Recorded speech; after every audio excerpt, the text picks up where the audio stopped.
आज सुनिए सामाजिक कहानियाँ लिखने में सिद्धहस्त वरिष्ठ हिंदी लेखिका शशि श्रीवास्तव जी की लिखी हुई कहानी एक बार सोचो तो प्रस्तुत है कहानी एक बार सोचो तो। स्कूल खुल चुका था। हालांकि पढ़ाई अभी शुरू नहीं हुई थी। शिक्षक हाजिरी लगाकर बच्चों को स्वाध्याय की हिदायत देकर दाखिले की प्रक्रिया पूरी करने चले गए। शिक्षक अब आने वाले नहीं। फिर पढ़ाई का तो सवाल ही नहीं उठता था। पर स्कूल का सख्त अनुशासन उन्हें कक्षा के बाहर निकलने की अनुमति भी नहीं देता था। करें तो क्या करें? छुट्टी तक का ये लंबा वक्त काटे तो कैसे? सबके सब ऊबे उकताए जम्हाइयाँ लेते स्कूल की घंटी बजने की प्रतीक्षा कर रहे थे। तभी उनकी निगाह दुबले पतले से एक नए लड़के पर पड़ी, जो सबसे पीछे वाली कतार की किनारे वाली सीट पर सहमा सा बैठा था। ये नया एडमिशन है, उन्हें समझते देर नहीं लगी थी। एक आदमी उत्सुकतावश उससे उसका नाम जानना चाहा था, पर बच्चों को अपनी ओर आते देख वो खुद में ही सिमट गया था। ये सोचकर कि स्कूल में उसका पहला दिन है, इस वातावरण का वो अभ्यस्त भी नहीं है, सबने उसे छोड़ दिया कि नाम वाम कल पूछ लिया जाएगा। अगले दिन भी वो खुद में ही सिमटा रहा। वैसे तो अपनी कक्षा के साथियों से घुलना मिलना और दोस्ती करना चाहता था। दबंग टाइप के लड़कों ने घेरा बना लिया उसके चारों ओर। तब जाकर उसने उन लोगों से आंखें मिलाई थीं। पर ये क्या? भर आंख एक दो को देखने के बाद जैसे इतना ही जरूरी था, वो फिर उनकी गतिविधियों से असंपृक्त होकर अपने काम में लग गया था। इसे उसकी दृष्टांत समझ वे खिसिया गए थे। उन लोगों ने अपना घेरा तंग कर दिया था। दो तो उसके ठीक सामने आकर खड़े हो गए थे और दो उसके सिर के पीछे खड़े हो गए थे। स्थिति की गंभीरता का भान होते ही वो किताब जिससे वर्ड मीनिंग याद कर रहा था बंद कर दी थी और उनके संभावित सवालों के लिए तैयार होकर उनका मुंह देखने लगा था। वे कुछ क्षण उसका सपाट चेहरा देखते रहे कि आखिर ये चीज़ क्या है। स्कूल का पहला दिन और किताबों के ढेर में गर्क है, मानो कल ही एग्ज़ाम हो। इस तरह डूबकर कभी किसी को पढ़ते नहीं देखा उन्होंने, जबकि क्लास में न शिक्षक मौजूद हैं और न अभी पढ़ाई की ऐसी ज़रूरत है। उसे ध्यान से देखते सब यही सोच रहे थे, किंतु उन्हें कहाँ पता था कि पढ़ाई उसकी ज़रूरत तो है ही, अब ये उसका शौक़, उसका जुनून बन गया है। उम्र के पहले ही पायदान पर नियति ने उसकी वाक शक्ति छीन ली। अपनी उस कमजोरी को उसने अपनी ताकत बनाकर किताबों से दोस्ती कर ली थी। जब किताबें साथी बन गईं तो किसी और की ज़रूरत ही नहीं महसूस हुई उसे। वो या तो किताबों में गर्क रहता या भैया, जो उसके माता पिता भाई बहन साथी दोस्त सब कुछ थे, के साथ खुश रहता। अपने आसपास ज़्यादा लोग देखकर खुद में सिमट जाना उसकी आदत बन गई थी। उस पर किए गए सवाली हमले के आगे भैया ढाल बनकर खड़े हो जाते थे। एक साथ इतने अनजाने अजनबी चेहरों और उनके सवालों के साथ पहली बार सामना हुआ था उसका। वो कैसे दे जवाब उनके सवालों के जवाब का एक घना जंगल उसके भीतर है। वो किससे पूछे कि वे धुंधले अक्स किसके हैं जो उसके सपनों में, उसकी यादों में आते हैं। उम्र के कुछ पायदान चढ़कर तो भूल भी जाता, शायद भूल जाता तो वे आने भी बंद हो जाते। नए सिरे से अपना वजूद भी तलाश न करना पड़ता। इन दुनिया वालों का क्या, जो किसी को उसकी बदली पहचान के साथ जीने भी नहीं देते। जब तक उसे उसकी असल वल्दियत नहीं सौंप देते, उन्हें खाना नहीं पचता। ऐसे लोगों की कानाफूसियों में अपने लिए अनाथ शब्द सुनते ही सब कुछ बदल गया। उसका अंतर नए सिरे से उन परछाइयों का परिचय जानने को विकल होने लगा। उसके माता पिता हैं तो कहाँ हैं भी या नहीं। उसे भैया की बहुत याद आ रही है। भैया, तुमने मुझे किताबी प्रश्न तो घोल कर पिला दिए, पर दुनियावी सवालों से परिचय नहीं कराया। अब मैं क्या करूं? इन अनजान अजनबियों की भीड़ में मुझे अकेला क्यों छोड़ दिया भैया? मुझे बहुत डर लग रहा है भैया। स्कूल आते वक्त यही कहा था उसने, पर भैया ने उसे बहला दिया था। बोले, डर किस बात का? तुम्हारे तमाम साथी होंगे वहाँ, तुम्हारे जैसे पढ़ने लिखने वाले, उनसे दोस्ती कर लेना। फिर 2-4 दिन पीछे मैं भी आता रहूँगा तुम्हारा हालचाल लेने। पास में ही तो है स्कूल, हर छुट्टी में घर ले जाया करूँगा तुम्हें। और हाँ, वहाँ बच्चे परेशान करें तो सीधे प्राचार्य से शिकायत करना। अपने ही गांव के हैं, जानते हो। फिर भी कोई तंग करे तो डरना कतई नहीं। वो उस दिन टीवी में पिक्चर देखी थी ना, गब्बर सिंह वाली, जो डर गया सो मर गया, एकदम ठीक कह रहा था।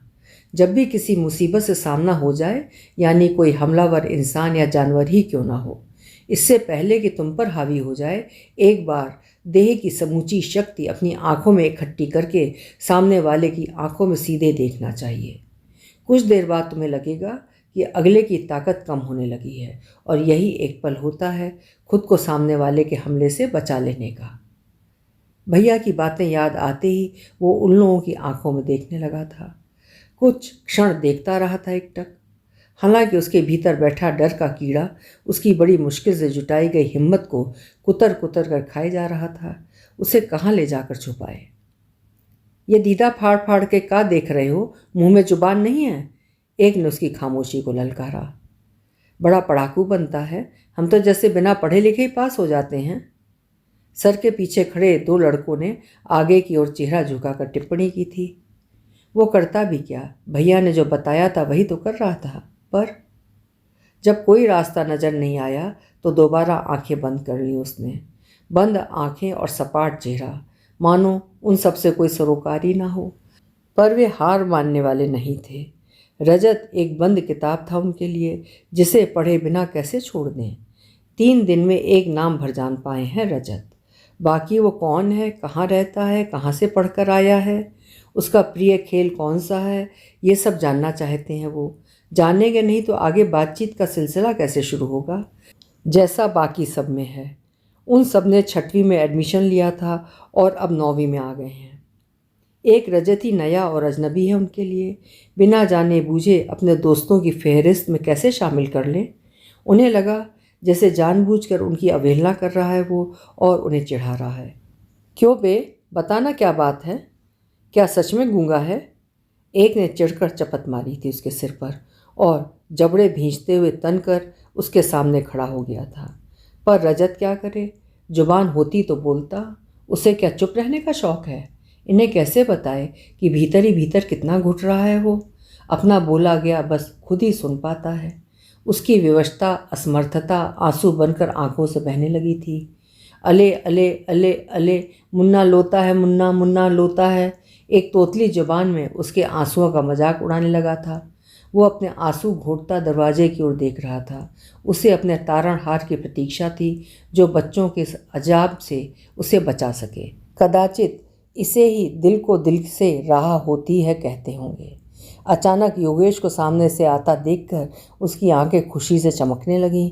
इससे पहले कि उसका निशब्द रुदन सस्वर हो जाए, योगेश लपक कर ऐन उसके सामने आकर खड़ा हो गया था, मुस्कुराता हुआ। रजत के सामने एक सपनीली सतरंगी दुनिया के द्वार खुल गए थे जैसे। योगेश ने धीरे से उसके कंधे पर हाथ रखा था। सांत्वना और सहारे का स्पर्श पाकर वो आंधी में घोंसले से गिरे घायल परिंदे सा उससे लिपट कर सिसकने लगा था। योगेश की भी आंखें भर आई थीं, पर खुद को संभाल लिया था उसने। प्यार से रजत के बालों पर हाथ फिराता रहा और फिर आग्नेय नेत्रों से उन लड़कों को देखता एक झटके से कमरे से बाहर हो गया था। दरअसल रजत के आंसुओं ने उसे तोड़कर रख दिया था। उसका अंतर रात्रि में शमशान में रोते सियारों सा हुआ हुआ कर रहा था। भीतर की तरलता संयम के सारे तटबंध तोड़ आंखों से बह निकली थी। वो जिस दीवार के सहारे खड़ा था उसी के साथ कच्ची मिट्टी के ढूह सा ढह गया था। कुछ देर भीतर की तरलता को बहने दिया, फिर अपने आंसू पोंछे और प्राचार्य के कक्ष की ओर चल दिया था। प्राचार्य तो सब जानते हैं उसके बारे में। उनके भरोसे पर ही यहाँ दाखिला कराया था उसने। फिर भी रजत की बेबसी और बेचारगी ने उसका कलेजा छलनी कर दिया था। उसका दिल भारी और आंखें फिर भर आई थीं। उसकी आंखों के सामने रजत का वही 10 वर्ष पूर्व का कई दिनों तक रोते रहने से फूला फूला और सूजी आंखों वाला चेहरा आ गया था। रह रहकर कंठ से निकली हिचकियों और आवाज़ के साथ छोड़ देने के बाद कई दिनों तक बहने वाले खामोश आंसुओं ने उसे उदासी और अवसाद से भर दिया था। हंसने की बात पर भी बामुश्किल मुस्कुरा ही पाता है वो। अम्मा पापा होते तो कदाचित वक्त के साथ ये घाव भर भी जाता, पर 5 साल पहले 2 साल के भीतर ही पहले सर्पदंश से पापा की और 1 साल बाद ही दिमागी बुखार से अम्मा की मौत हो गई थी। तब से उन दोनों का ही कौन इस दुनिया में, एक दूसरे के सिवा। रजत तो छोटा है, अब तो उसका माँ बाप भाई बहन जो भी है योगेश ही है। रजत के आंसू हिला कर रख देते हैं योगेश को। उसका मन फिर भारी हो गया था। उसने एक पेड़ के तने से लगकर कुछ देर गहरी गहरी सांसें ली और छोड़ी थीं। तनाव और अवसाद को भगाने का ये तरीका उसने कई बार आजमाया था खुद पर। हमेशा फ़ायदा हुआ था उसे। आज भी खासी राहत मिली थी उसे। रजत की कमी बच्चों के मजाक का कारण बनेगी, इसका अनुमान तो था उसे, पर वो इस तरह अकेला छोड़ दिया जाएगा नहीं जानता था। वरना यहाँ कभी उसको एडमिशन न कराता। उससे व्यक्तिगत परीक्षा दिलाकर ही उसकी पढ़ाई संपन्न कराना चाहता था, पर उसके प्राथमिक शिक्षकों ने ही जोर डाला कि ये बच्चा विलक्षण है, इसकी पढ़ाई में किसी भी तरह की ढील मत दो, वरना इसका अध्ययन से मन उचाट हो जाएगा। और एक बार किताबों से नाता टूटा तो दिमाग कितना भी तेज हो, जब तक डिग्रियों का प्रमाण पत्र ना हो कौन मानता है। सो उसके उज्जवल भविष्य की आशा में यहाँ ले आया था।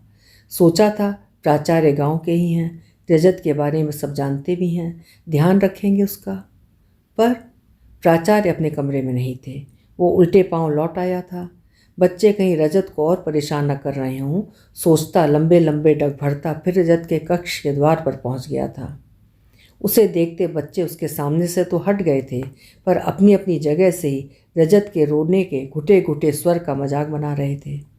रजत खिसियाया सा आंसू बहाता उन्हें देखा जा रहा था। क्रोध की अधिकता से योगेश के जबड़े कस गए थे, मुट्ठियां भिज गई थीं और आंखों से चिंगारियां निकलने लगी थीं। अरे हटो वहाँ से हटो, क्यों परेशान कर रहे हो? बचाते बचाते भी अपनी पूरी शक्ति से चिल्ला पड़ा था योगेश। उसकी तेज आवाज़ उस कक्षा में तो गूंजी ही थी, अगल बगल की कक्षाओं में भी गूंज गई थी। बच्चे तो वैसे भी पढ़ाई के मूड में नहीं थे, नई नई खुराफातों की योजना बना रहे थे। सो योगेश का स्वर सुनकर सारे दौड़े चले आए थे। एक क्षण में ही सारी भीड़ जमा हो गई थी, जिसके केंद्र में वे दोनों ही थे। योगेश ने रजत को अपने सीने से लगा लिया था। फिर वो उसे लिए कक्षा से बाहर निकल गया था। भीड़ हो और शोर ना हो ऐसा तो संभव नहीं। शोर सुनकर कुछ शिक्षकों के साथ प्राचार्य भी चले आए थे। योगेश के गुस्से से तमतमाए चेहरे को देखकर प्राचार्य को वस्तु स्थिति समझते देर न लगी। प्राचार्य को देखते ही बच्चे अपने अपने कक्ष की ओर बढ़ने लगे थे कि प्राचार्य ने हाथ के इशारे से उन्हें रुकने को कहा था। फिर उनकी धीर गंभीर आवाज़ उस गलियारे नुमा बरामदे में गूंजने लगी थी। मैंने सोचा था दाखिले की प्रक्रिया पूरी हो जाने के बाद विधिवत कक्षाएं शुरू हो जाएं। तब किसी दिन प्रार्थना सभा में आपको आपके साथी के बारे में बता दिया जाएगा। पर चलो कोई बात नहीं, आज ही सही, बताना तो था ही कभी ना कभी।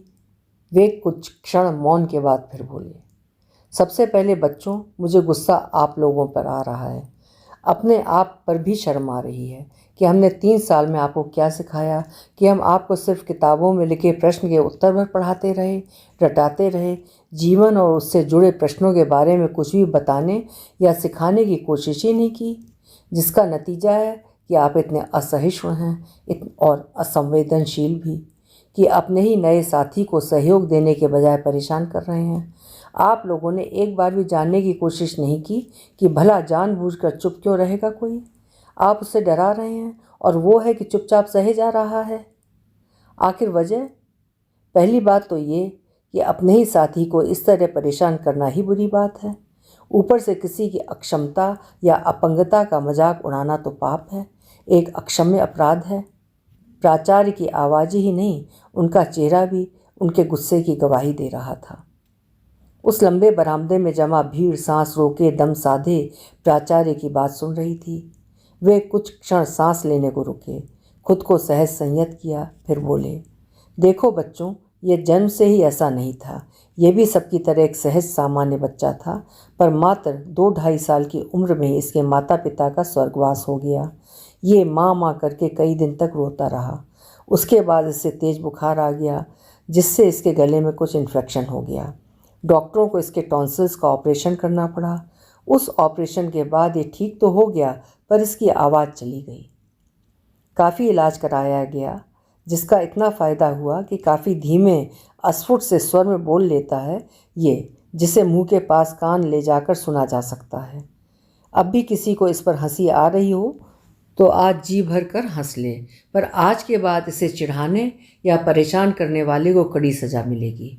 बस मुझे इतना ही कहना है। प्राचार्य ने सरसरी दृष्टि से भीड़ को देखा जो सन्निपात की स्थिति में खड़ी थी। प्राचार्य धीरे धीरे चलते सीढ़ियां उतर गए थे। उधर से आते योगेश व रजत के कंधों पर हाथ रखकर एक बार फिर प्राचार्य ने आश्वस्त किया था कि वे रजत का खास ख्याल रखेंगे।